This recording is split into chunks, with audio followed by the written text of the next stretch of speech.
Hello and welcome everybody to another in the series of Vegans Across the World. Today, I am so excited that we're finally with Dash, who is in Kampala, Uganda. Hello, Dash. How are you?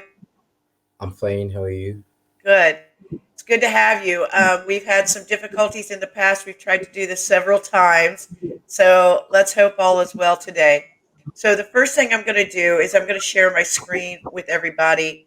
And I want to show them exactly where you are in the world and give them a little bit of information about the area. So here's your red dot on the map. Can you see that all right? Yeah. Okay, great.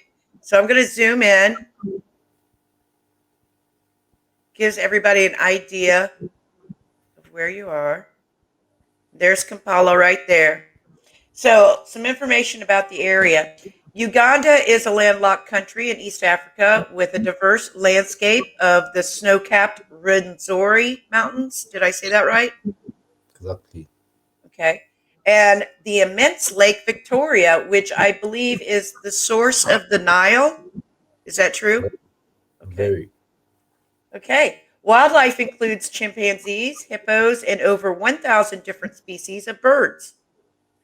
The remote Bwindi Impenetrable National Park is a renowned gorilla sanctuary with about 750. Do you know? Mm. Yeah. Yeah. Okay. Uganda is about the same square mileage as the state of Oregon for any Americans out there. And Winston Churchill is responsible for nicknaming Uganda the Pearl of Africa. Bananas of every variety are a staple of Ugandan food, and plantains are known as matoke. Is that how you say it? Yeah. Matoke. Yeah. Okay. I'm on a roll. Uh, You can even get wine made from bananas. Is that true? yeah. Awesome. I think I would like that. Nearly 50% of the population is under the age of 14. So you have a very young population there. Uganda is one of the poorest countries. But a study stated that nearly half of the a study stated that nearly half of the population survive on less than $1 a day. But the people are known to be very cheerful, and they are well known for their hospitality. And let's see, I think population last time I looked was around 44 million people. So I'm going to stop sharing my screen and I'll get back to us. All right. So, Dash, first thing I want to do is I want you to tell us a little bit about yourself. For example, what do you do and what kind of activism are you involved in? Um. Okay. Thanks. First and foremost, thanks for the opportunity of bringing me here. What I do is that I run a vegan-based foundation called Podrska Foundation that looks at both humans and non-humans. If you look at the kind of activism I do, it's that it's broad. I don't have a specific one because my whole ideal is that I target different age groups, and different age groups goes with various kind of activism. For example, if I may say, we do AV cubes. We Yeah, you do do AV cubes. That's how I came to find you in the first place. So, yeah. yeah. We go to schools and talk about, so we call them vegan school programs. Uh, we have community dialogues. And also something new that I'm trying to come up with is photography activism. So basically, yeah, we have a lot of activisms that we do. You do a lot Non-farming. of different types of activism. Yeah. Yeah, I see a lot about. Tell me again, how do you say it? Podrska Podrska. Foundation. Foundation. I see a lot of your posts about that and all the wonderful work that you do, giving out vegan food and stuff like that. That's something you do. Yeah. So basically, we have about 3 programs under Podrska that are in the line of food. We have what we call the vegan food program, Hmm. where we give out food to people who can't afford a daily meal. Especially we look at the single mothers and then the old age. And then we have what we call Project Grow. With this Project Grow, we teach people who live in slums on how to grow their own food in containers because they don't have enough land. And then we have a new one that's coming up where we're giving plant-based meals to street kids that are already cooked or the homeless people. So Wow. basically, yeah, you find that the Project Grow and the vegan food program, basically we talk to our beneficiaries about why we give them plant-based foods and not animal related foods. And then this new one, where we are going to be giving out foods to the street people or the homeless, it's all about giving them plant-based foods. We don't talk to them why we do that because it's more than that for them. But yeah, unless someone walks Sure. up and asks. Yeah. So, how did you come about getting involved in this and starting this foundation? So I think I've been vegan for about 2 years. Not sure. I'm not really good with numbers. But then before I was vegan, I had this foundation already that was going. Okay. It was at that time we're only supporting women and the kids. So after my going vegan, I tried to look around, you know, for someone within around who was doing something related to animals, and I couldn't find any. That's when I landed on Evi. And the closest cube was in South Africa, and that's where miles away. So I'm like, I need to do something about this. After enrolling with Evi, I'm like, okay, now these cubes are really nice, but how am I going to reach to other kind of people? The Yeah. first thing, the first thing that came to my mind was schools, the kids. So I'm like, let me go to schools and talk about this. So I go to this school and I'm like, I'm here to talk about veganism. There and then I was rejected. I was like, they were like, no, first of all, you need to have an address, you must be an organization. So I go back home, I'm like, but I have this organization. And already by then we had programs for the humans that were going on in schools like anti-bullying, anti-drugs, and all those teaching life skills, peace building, and all those kinds. So I'm like, I go back to that same school, and I'm like, I've come to talk about anti-bullying, anti-drug, to the kids. And then I was given a green light. So at the end of it all, when I had to present what I had to present about the bullying and the drug abuse, this is when I bring about, veganism. Okay. And by the time the teachers stepped in, the dean stepped in, it was too late for them to stop. And they also, because this information was new to them as well, they had to let me finish, you know. So that's when, after that was successful, that's when I decided to merge, you know. And I was like, okay, this will work out. As long as I realized that as long as I give them what they want to hear first, you Yeah. know, and That's then very this. smart. So I started writing letters to schools and to various places about the day-to-day things, and then in the end, I bring about veganism. So basically, that's how the whole thing started uh, to merge. That's very smart. You go in and you tell them what they want, and then you sneak the veganism in at the end when they can't stop you. Yeah, and That's great. the good thing, one thing that gave me like a motive is that at the end, every time I finish, you find that teachers have questions themselves. You find that because I realize that people do what they do every day because they don't know, they are not aware of what they do. Some of them, and they are willing to make the changes as long as awareness comes to them. So at first they may be no, but then the moment they get to know the details of everything, they are willing. So yeah. Awesome. Okay, so where are you originally from? Are you originally from Kampala? Yeah, I'm originally from Kampala. So tell us a little bit about what the food and the culture is like in that area and in Bas- Uganda in general.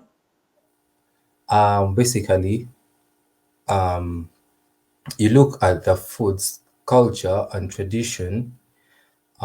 Mostly, I would say 90% or 95% of all the traditions here have their staple foods are basically plant-based. You know, Yeah. um, For example, like you read out at the beginning when they're talking about matoke. This is East African highlands, if I East African bananas, something like cane.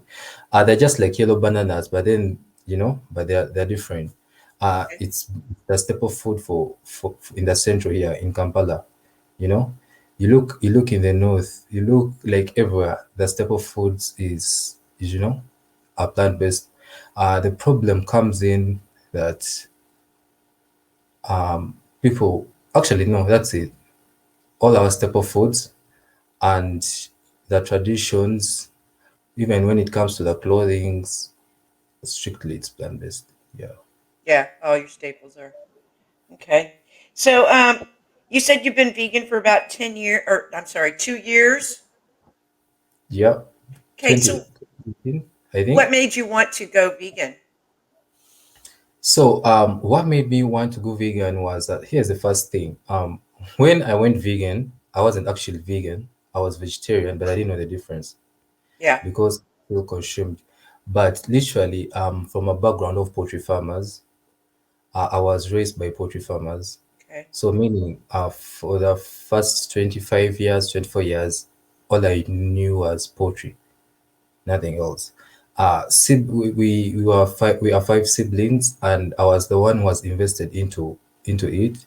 The rest were doing different things. So it comes a time when I'm like, of course, I was in charge right from the brooding, the breeding to the end to the cells. But then as every time you be into this thing, you realize something's not right, you know, It was because getting harder and harder for you on your conscience. So, because let me ask you. You said you had five siblings, but it was going to be your business. Is that like, are you the eldest or the youngest, or what was the reason for that? Just because they decided to do other things, or basically it's because I'm so close to my mom, and my mom was into the business. And then another thing, we five, I'm the third born and the last among the males. But then my other brothers were so close to my dad, so they were doing more of my dad's work. My dad was also in Portugal, but then he was working in humanitarian aid, with Save the humanitarian aid? Children Okay. and Red Cross International. So they were more into that field. And the fact that my mom was a stay-home mom, I used to spend more time with her. So that's how I got invested into the business. So your mother ran the chicken business, basically. Yeah, she ran the Okay. chicken business. So did you say you grew up with that from a very young age, all your life? Yeah, from the moment I was born, already the business was going on. So Now, basically, you were taught that this is natural, normal. Um, but as you got older, you started to feel that no, this wasn't necessarily natural and normal for you. yeah, basically, because if I'm to remember very well, what they do, let me say examples of what happens into those farms. Uh, when it comes to time of the baking, when they get a knife, they dip it into Ooh, you guys do it fire with a knife. exactly, Ooh, and yeah, then nothing else, not, and they have to debake, yeah. uh, talking about experiences where a hen lays an egg that is its intestines come out along with it, and then it eventually dies. You know, the horrors of seeing a bird that can support its own weight. And then so one time, literally, so these things come to pile up, and then the blood.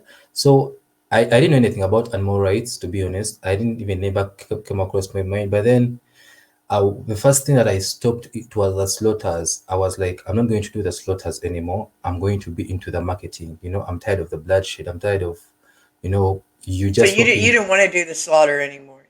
Yeah, Yeah.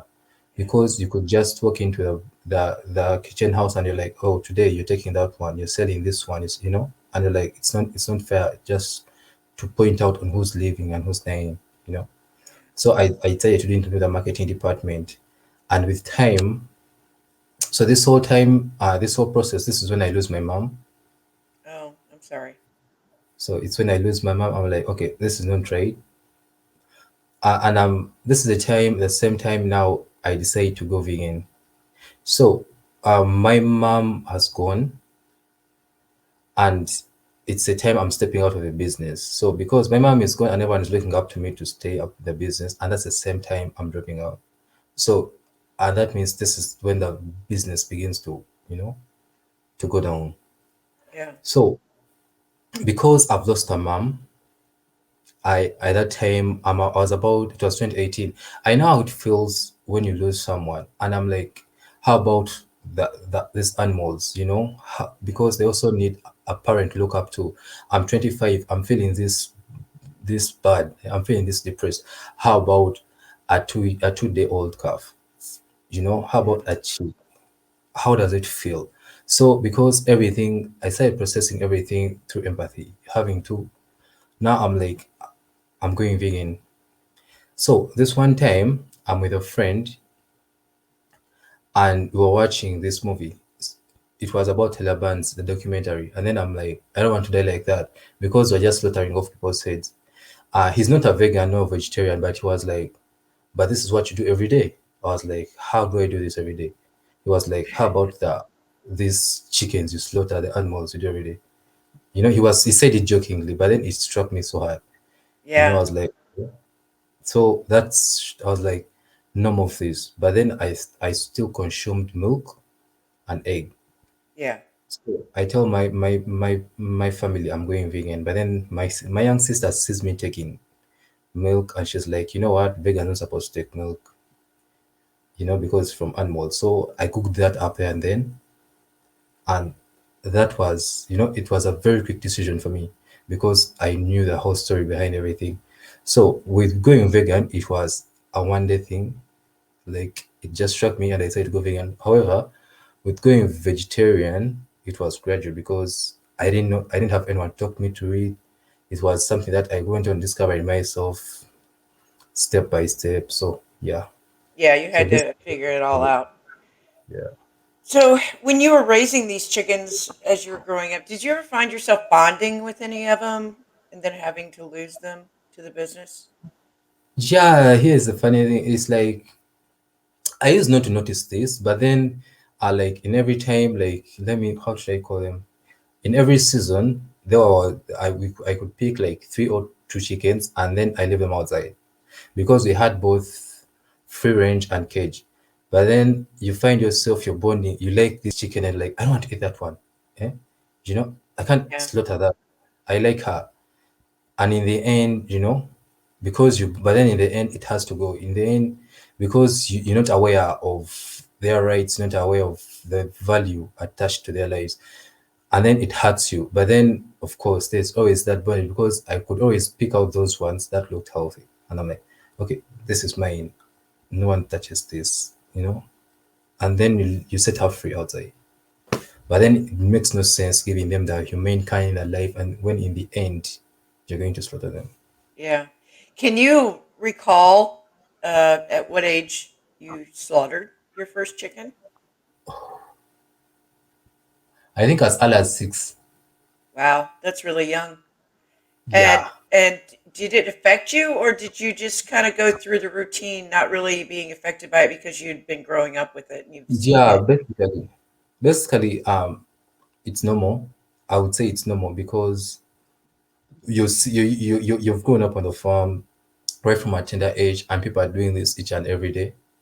You know, and it's that culture as the way culture has framed it is that if you can't slaughter, you're not even man enough. You understand? So you want to show people that you're strong. You can even take down. So Yeah, you're kind basically, of taught to push those feelings in the back. Yeah, exactly. yeah, I understand. So, are any of the rest of your family or friends vegan? Do you have any family or friends that are vegan? Um, Basically, I don't have any. That's the funny thing. None of my family are vegan. But then they respect that decision. Of course, at first they weren't. They never respected it, and because I was still living with them in the house, there are always challenges that come with that. But in the end, no, everything vanished, and then they respect it. And close friends, I have actually. Uh, this my during my tours when I'm traveling to do the outreaches, that's when, and you have people go vegan, that's when you get those, you start making the friends. Yeah. Yeah, but then I have a cousin who was vegetarian, but when I talked to him about, he switched. Yeah, basically. So you have a cousin that you got through too. Yeah, That's good. yeah. And you I make your friends through your activism. Yeah, basically the vegans I've made them through activism on the places I've gone. Those the ones I've managed to turn. So basically, and not within Kampala, they're really very very limited, few. Hmm. But then because I don't usually do the activism from here because it's so expensive to go to schools and so on. So I try to go far away up country Okay. to do these things. Yeah, In the more remote areas, you go to talk to yeah. them. I see. So I was going to say, what does your friends and family think about your veganism? But you're saying they accept it now. Yeah, basically, at first they thought this was something that I just came up with and I'm not going to live with it, you know. And the fact that I left the only thing that I knew on how to make money, they're That's a like, big oh, step. I mean, you left the family business, so that's huge. That's huge. and it never rose again. It got off until today. Um, so because at time it was too much for me and I couldn't take it, I was really broke. And they thought eventually I'm going to turn around because the business was there, no one was running it, and they all could always, make Yeah, laugh about it and so on and so forth. But the fact that I showed them that I'm doing this, eventually they came around it, and me doing adding up, especially with humanitarian work and then the animal activism, some got invested in it and liked it. That even my friends actually at times they want to do activism. They're always like, "Can we do activism with you?" But then I'm like, "Why do you want to do activism when you're not a vegan?"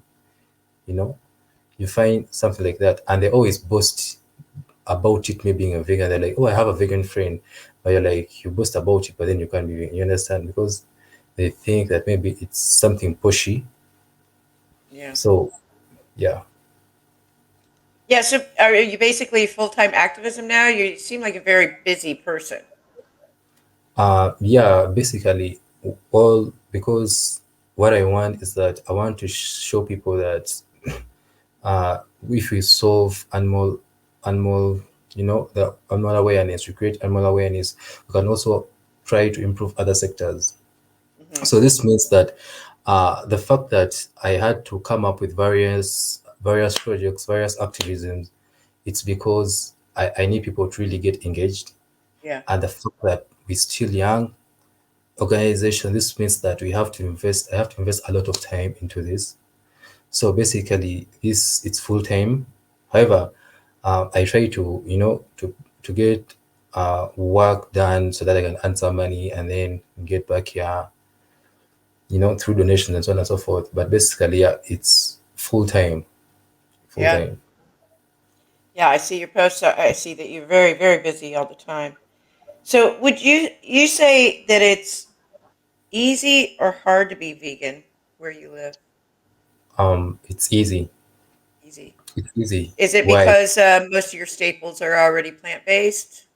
Yeah, basically it's that. And why? Because we look at our lands, how so fertile are they?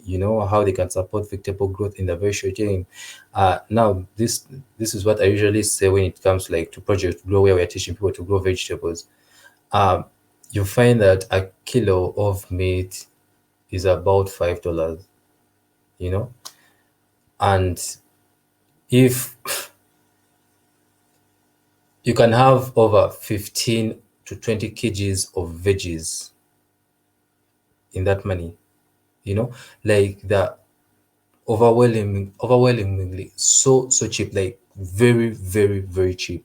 You Yeah, look at mangoes. Let me talk about mangoes, and you have $1. Those can get you about 30, can get you about 30 mangoes, you know. So the problem comes in when people think that it's expensive. There's what we call nutrition transition, when you're trying to transit from, when you attach nutrition to financial, like many young adults, the youths, like they have grown up, like as you read, many people are living below the poverty line where they can't attain $1 a single day. So they get to earn money. So now they're like, I can't be eating the same thing I've been eating, because now eating veggies, because veggies are too cheap, it's been attached that people who eat veggies are poor, you know. Another scenario will be like in schools, right from primary through secondary. You look at most of the food given to kids, it's maize flour, posho, and beans. Now, someone gets out of school after 19 years and maybe they've been in a boarding section. Now, let me say, for example, me, I entered boarding section right from primary one. So I spent about 17 years in the boarding sector. Now, kids move out of that sector and ask them to eat beans. They're like, I can't eat beans. I've been eating beans for the rest of my life. But remember, they're so high in proteins. So they ask, where can I get my proteins from? I'm like, eat beans. They're like, hey, I can't take beans. And then another scenario maybe I can give you is that one time I was with my friends and we were eating out. So I ordered veggies and they were eating, mm, they were eating chicken, goat's meat, and so on. So this other guy walks in, he's my friend. He didn't know I was vegan then. And he was like, oh, Dash, why are you eating this? Let me buy for you chicken. He thought I couldn't afford the chicken. So basically, it's So called, it's kind of a prestige thing, yeah. yeah, yeah. So I think because, that's how it comes about in a lot of cultures, and I think it's how it came about in any culture way back when. Is that meat was a sign that you've made it. See, that's what's so funny is when you hear people try to say that that giving up meat is a privilege, and the thing is that most cultures uh, they exist on plant foods already, and it's a sign of privilege, and that's how it came about by eating meat. I mean, meat is actually a rich person's food. Uh, of course, we don't like to call it food, but you know what I mean. yeah. And that's why I find it very ironic that this new, like, they're trying to turn the tables on vegans by saying that it's privilege to give up meat, when most people I talk to around the world, it's a base of their culture. You know, um, that is, plant foods is a base of their culture for the, especially for poor people. But what are your opinions on that? Basically, I think people just want, like, every time the situation comes up, let alone being vegans them alone, they always want to pick things that they think it's beneficial to them. Sure. And I think I don't think there's any other reason people consume animals apart from their taste buds. You know, Yeah. because if it wasn't for taste buds, nothing of this would happen. Why am I saying this? I recently I had COVID and I lost my taste buds.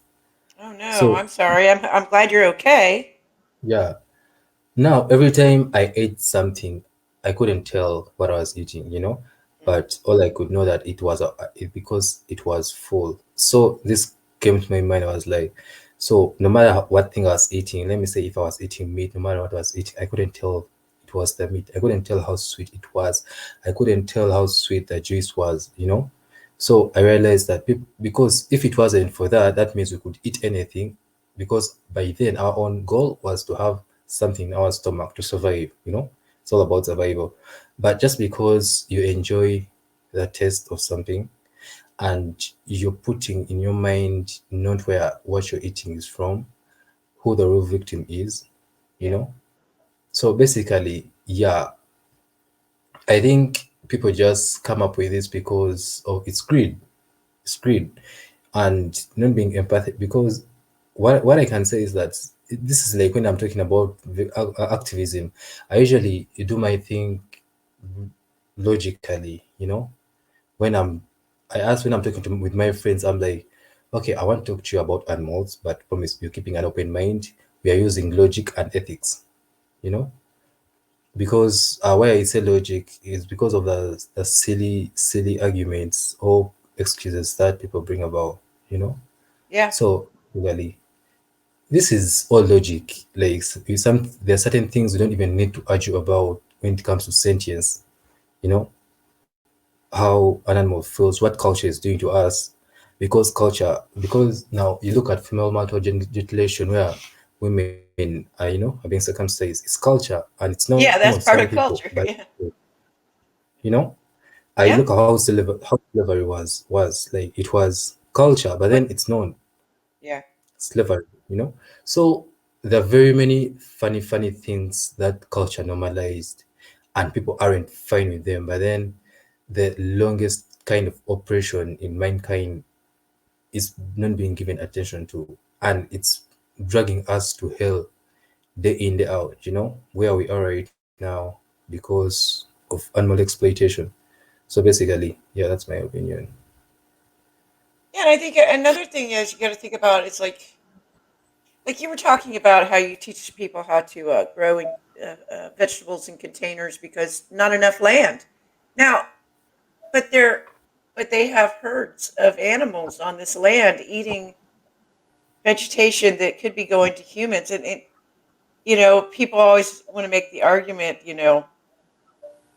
that we can't grow enough vegetables. Well, no, you're growing enough vegetables to feed to all these animals, you know. Yeah, one time I was making a simple presentation to a certain class in UCLA, the university, and this kid asks me, what would be the difference of animal agriculture and plant-based farming. Uh, how My question was, how long will it take you to raise? Let me say, okay, the first thing I told them is like you have a farm of animals, you know, and you have your farm of plants, and then upon something comes up, let me say now like the floods that are coming where they're taking lots of things, so your whole farm is taken away, the crops are taken away, the animals are taken away, and now you need to raise up again. What's the first thing you're going to do? Of course, the first thing you're going to do the farming, the plant-based farming, because it's shorter, to bring back everything you've lost. 6 months Yeah. you're back and running. How about cattle? How long is it going to take you? Just alone, just one cow, how long is it going to take you to bring that cow? How much food is it going to consume? And the fact that I'm in a food relief kind of world where we're trying to help people with food. Why would we really raise and plant food and then give it away to the animals, Yeah. when someone else is Yeah. saying. Yeah, I see a lot So of these gifting programs where they want to give to people in Africa and places like that, where um, they gift goats and other animals that they can raise as food, and it's like, but you're giving them a burden. I think is what you're doing, because now they got to feed these animals. Don't you think they have enough mouths to feed in the first place? That's why you're gifting this, you know. yeah, because now let me say, for example, it's a slum, and you're giving people goods as a poverty eradication program, but then you remember this part in a slum, they don't have even enough room for them to sleep in, and Yeah. you're having goods to them, Yeah, where yeah. Now and because you got to give them shelter. You know, you know yeah, they got to be taken care of. They've got to be fed until the day you slaughter them. Yeah, all that stuff. Veterinarian care if they're sick, or else you're going to have maybe a herd of goats that are all sick, and what's the use of that? Stuff like that. It's like these people are having a hard enough time. That was the whole reason you're supposed to be helping. yeah, they can't even find what to eat for themselves. How do you expect them to feed the goats, because there's no even land, first and foremost, eh? Yeah, So that means they have to look for food for themselves and then look for food for the goats, and that's double work. So this is why we are like, okay, let's just teach you how to grow your own plants. yeah, Let's first of all, let's look into our community, get the plastics, use those plastics as our gardens, you know but then you're giving them goats that are going to defecate everywhere, and worsen the yeah. sanitation and the hygiene.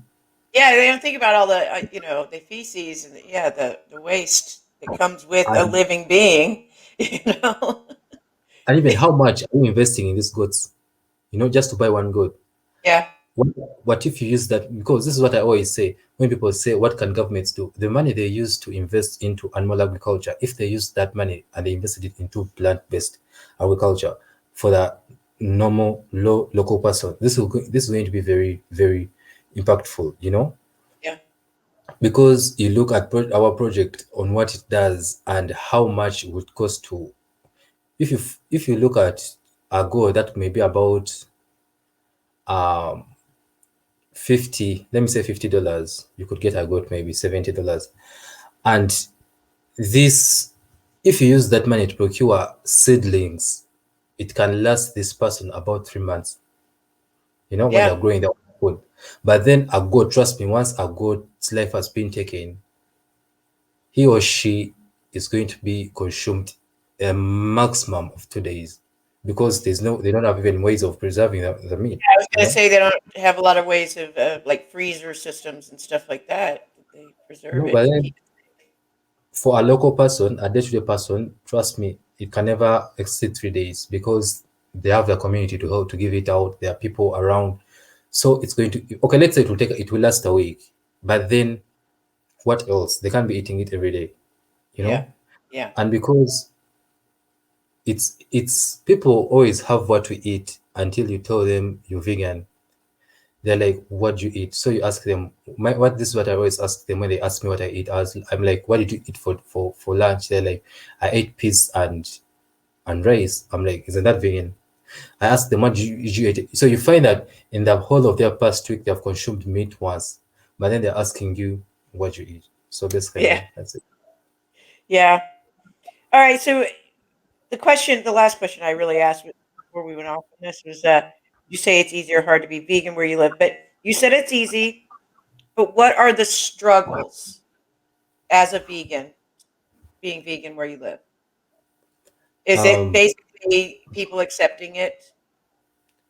yeah, well, if in the line of veganism, sorry, in the line of activism, there are very many struggles. But first and foremost, like a person, a normal vegan, maybe the struggles I'll talk about is more especially for kids or youths or people who are living who share the same households with their parents or elders, and they are not accepting the fact that they're vegans.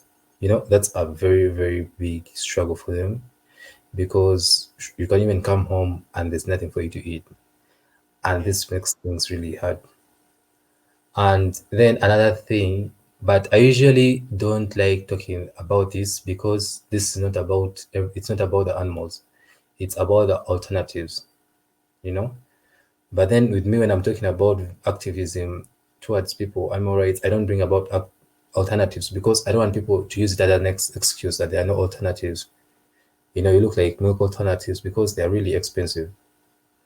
yeah, Like as a normal average city Ugandan can't afford it, because the a liter of milk can triple, like 300 times the liter of plant-based milk, you know. hmm Um, but then, yeah, basically, I think that's the price, of alternatives, and then sharing the households, the elders or parents who run the household. But then when it comes to activism, there are very many challenges and struggles, because many people, you find that people who are vegetarian or vegan, they're mostly the older people, and they are only that because of doctors' orders, because of their health, the cardiovascular diseases that are coming into their lives at that later stage.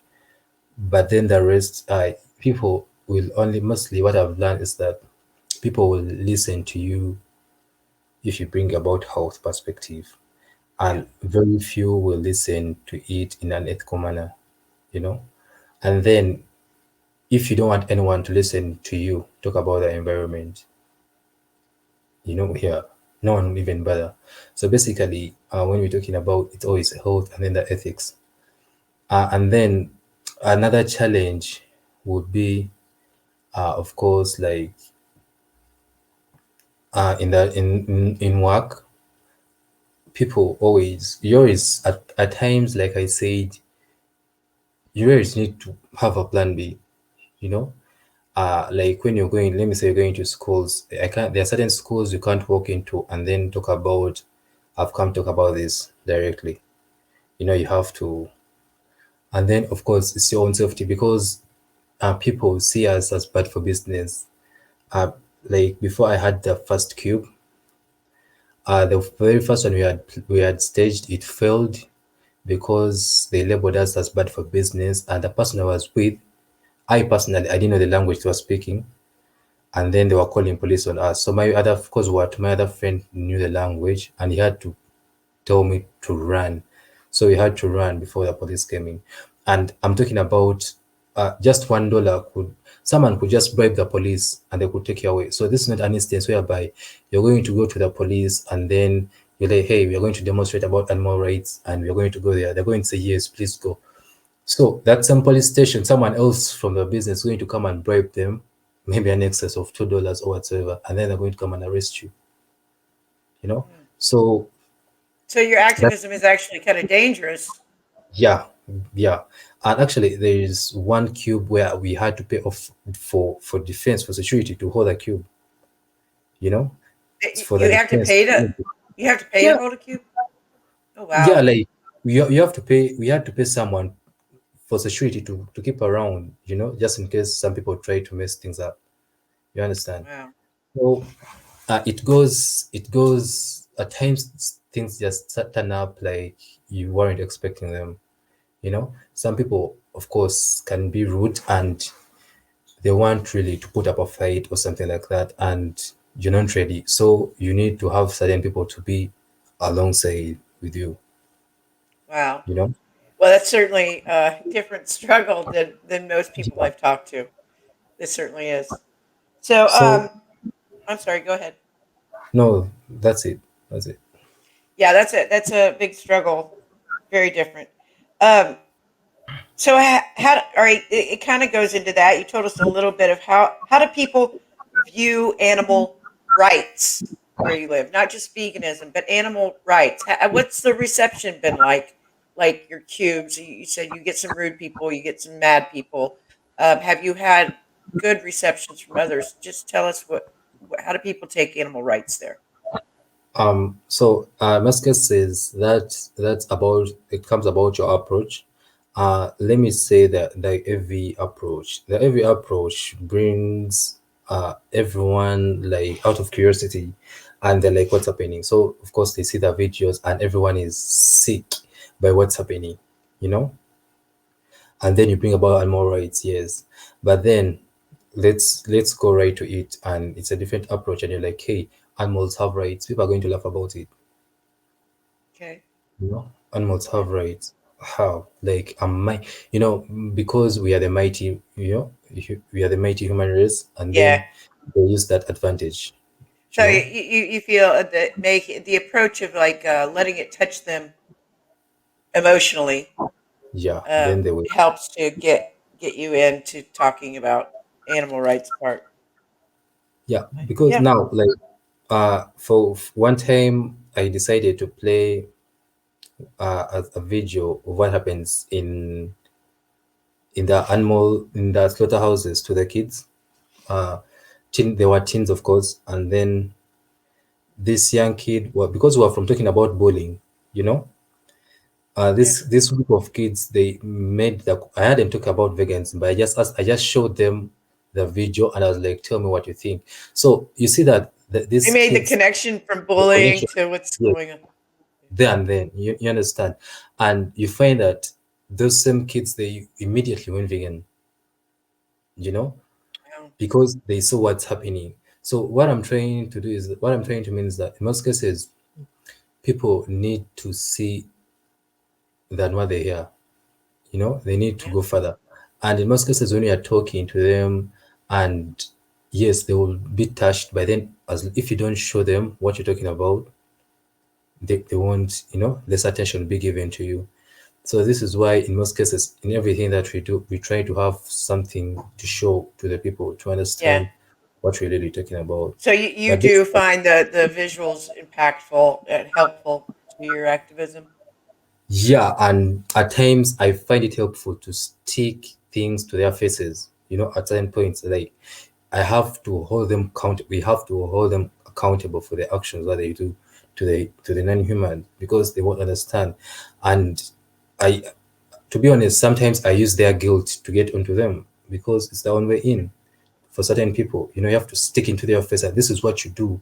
Why do you do this? Yeah, And then some, of course, some will try to try the vegan way, and then others will fail. Just like anywhere else in the world. Yeah.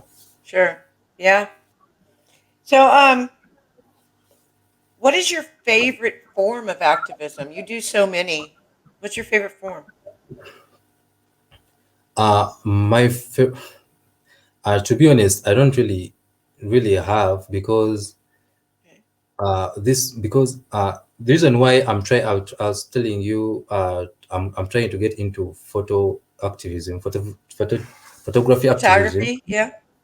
Yeah, photography is because I don't need to talk to anyone. You know, Okay. um, I'm I'm more of an introvert. Like, So you want to do like undercover photography? You want to do like on the farms or wildlife? What do you want to do with the photography? uh, All of uh, it? bas- yeah, basically all of it. But then I want to focus more on the domesticated animals. Because this is where a lot of focus is put on. Everyone is trying to fight for the wild animals. But then this is me. That's me basically. But then as the foundation, like all forms of activism need to go on.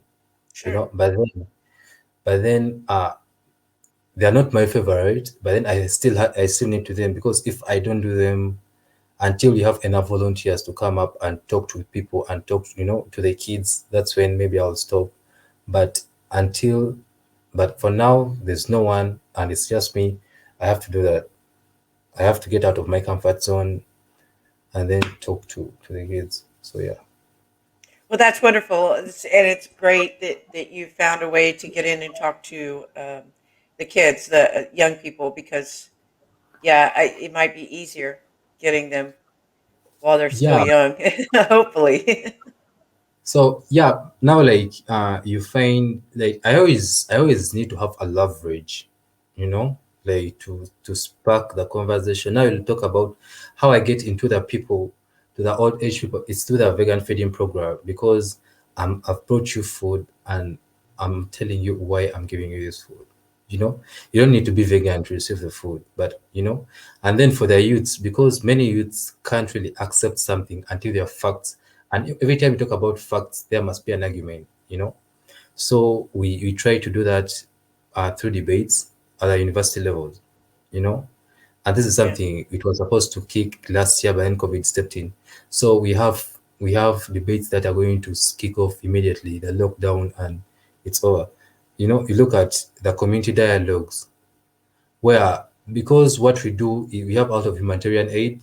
That means if you go into the community and they're going to give you their ears because they know you've been helping out in their day-to-day lives, and so it's like a leverage that you have, so they will listen to you.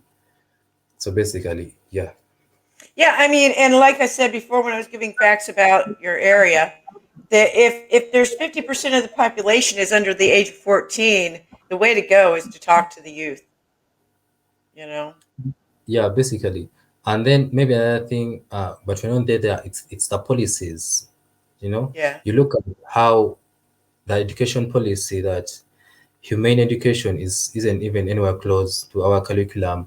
You look at kids are still being lied to on how milk and meat are supposed to be included in a balanced diet. Oh, well, How yeah, that's everywhere. I mean, food pyramids, stuff like that. We still have that. The dairy industry lobbies our governments. The dairy and meat industries, they have big money. They lobby the governments to have themselves included on our food pyramids and to be included in the school programs for underprivileged people, people who rely on that school food as a meal that they wouldn't get otherwise. And they're pushing dairy in it.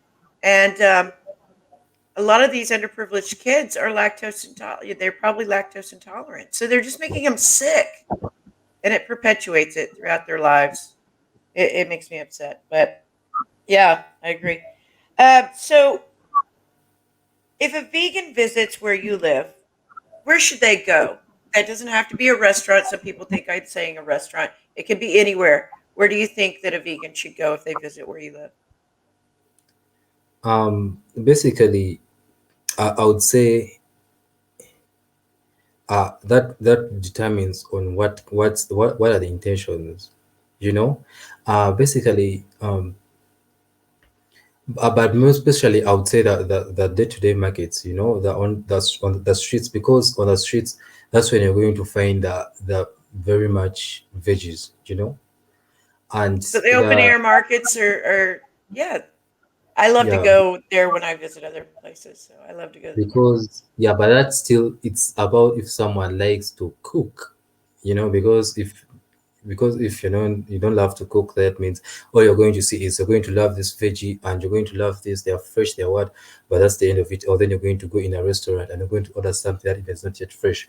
So if you really are a fan of cooking, I would say it's the streets that will be the best for you, because you're going to learn onto the various things that are really nice and nutritious and fresh, you know. So Yeah. basically, yeah, that will be.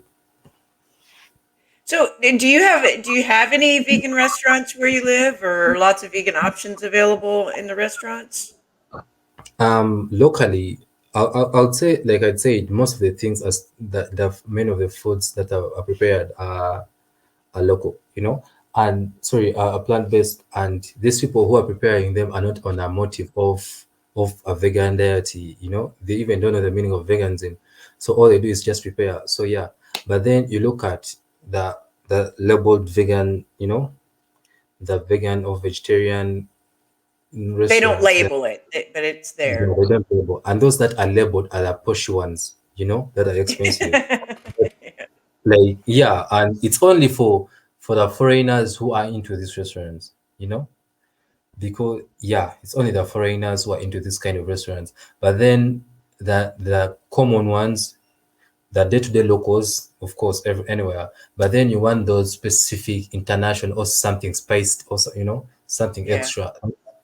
Always the labeled vegans, and Does it's. Kampala cater to a lot of foreigners? Do you have a lot of tourism there? Come again? Do you cater to a lot of foreigners in Kampala? Or are there a lot of tourism there? Is there a lot Yeah, of tourism? Is there? yeah, yeah. There are a lot of tourists. Yeah, because it's like a one stop. They stop and then they try to go to the various spots within the country for tourism, and Yeah, and all that thing. Yeah, and then you look at the white collar people, white collar who have the white collar jobs, basically, yeah, are the professionals also who live within. So it's basically, yeah, those labeled vegan restaurants that you find those kind of people. But an average person, no, no. yeah, sure. That makes sense. So, what is your favorite vegan dish that a vegan should try that if they come there? What's your favorite dish? Now, let me tell you one thing. I'm a person who has no favorite things, to be honest. I don't know, I never have favorites. That's one thing with me. You don't have a But favorite dish? Well, now that you can't taste anything, that's a shame because I guess. no, like I always like to try out something. Regarding foods, like I always like to try out something new, when Sure. people say this, I want to try it out and see, but I never have anything favorite. But maybe I can say the only thing that I eat a lot is rice, and then I can accompany it with anything, that comes So rice along. with anything. Yeah, so it can be rice with anything because it's easy for me to prepare, you know. Sure. Yeah. And Okay. yeah, and I'm not much of a foodie, so yeah. Yeah. So, how if a vegan comes to visit you, how can they get involved, or not just comes to visit you, Kampala, I should say, how can they get involved in the local vegan community? Because if they're coming to visit you, obviously they can just do it with you. But how Um, would you say if a vegan visits Kampala or any part of Uganda, how could they get involved in the vegan community? Basically, there are groups that have been set up, like let me say Facebook, social media networks, and they try to help out vegans. You Okay. know, Do you have a lot of vegan groups there or social no, groups or? they're not really a lot. Like the one I know has just been formed. And basically this is to help more of the foreigners, that come in who are vegan or vegetarian and they find it hard to make a breakthrough within that lifestyle. So basically, yeah, that's it. It's basically through social media like Facebook. There are always those vegetarian vegan groups, Kampala or Uganda, that they can always connect to. Yeah, that's it. Can they get involved with any of the uh, outreach that you're doing, like with your foundation? Could they get involved with that or get in touch with you? Yeah, of course, they can always get in touch. They can always get in touch. Only that like people I've come across, they're always amazed because I what I do, I have no office, of what I do. Like I just sit home, I plan what I plan, and then hit the community or whatsoever I go. So like when people come, they're like, "Can where can we meet you? Where are your offices?" And they're like, "No," I'm like, "Oh, hey, I have no office. Like I just do one man I'll army." meet you You on know. the corner. So and many even made and until they're on the ground and they see we move together, that's when they really understand. But many can think that I'm a fraud, because they're like you can't be doing all that thing at your home when you have no offices or something like that.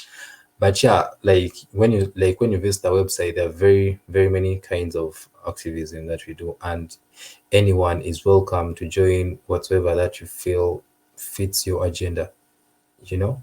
Yeah, and So they can always support your foundation online as yeah, well. sure. Get involved that way if they're not going to visit or if they feel like they can't get there. Yeah. And we'll, everybody, as usual, all the information will be below this video. Any information that Dash gives me, social media accounts or ways to contact him or get involved in any of the organizations that he talked about, we will have that information below this video when this airs. So, all right. So, finally, I want to ask you: have you had a chance to travel a lot? You said you gave a presentation to UCLA. Where did you go over there? It was online. It was online. Online, okay. But have you had a chance to travel much? Nope. Okay. Never out of the country. Where, if you had a chance to travel, where would you like to visit one day and learn about veganism there? Basically, I would look for. I like to see how other developing nations in Europe, those that are still developing, or in the Western world, or anywhere, but those are still that are developing on how they do what they do, because most especially I'm looking about the third world countries, Sure. in Europe, because it's kind of the same. It's not, uh, because if you look at animal agriculture exploitation, it's not at the level of what happens in the US, in the UK. Yeah. You know, in the UK, in the US, it's so extreme. And here, you look at cattle farming, it's more on the free range system. So basically, those are the kind of things I want to learn, the tactics on how people do what they do, because learning never stops. So yeah, basically any that's developing, you know, and how they Yeah. do their activism, basically. That's great. That's wonderful. Okay, Dash, that's all the questions I have for you today. I'm so glad we had a good connection this time, all Yeah, the way sure. through. It's wonderful to finally get to have a conversation with you. Besides going, you want to try this again? But anybody who's interested, again, all the links will be below. Check out his social media. Really inspiring stuff. Really is. And I'm so very lucky to have had this chance to talk to you. And thank you. I know it's like 1 o'clock in the morning for you. You're the first guest that ever requested that. Yeah, because it's always easier in the night, Yeah. the the ambience itself is it's nice. I always like to do such things late in the night than during the time. Well, it worked out perfectly for me, so I am so glad. And thank you again for being here. I'm going to go ahead and let you go. Maybe you'll get some sleep. Maybe not. I don't know if you do sleep because you sound so busy. Like I need to keep my brain sharp, so I have to. All right, Dash. Thank you again. And you have a lovely evening and the rest of your day when you get up. And let's keep in touch, okay? Okay. All right. Take Thank you care so now. much for the opportunity. Bye. Thank Bye you. bye. All right. Thank you so much, Dash. I really appreciate your time. That was wonderful. Yeah, we really have tried so many times to get that together, guys. There was always some sort of complication here or there. We tried doing it yesterday, and at the last minute, I don't know, their electricity went out or something. I don't know if they had storms or not. But anyway, I didn't want to waste time talking about that when I finally got it on there. But we had a great connection, and I'm so glad you guys got to see that. So anyway, I'm going to let you go. If you want to know who we're going to have next week, you'll just have to come and find out. So goodbye, everybody. Love you.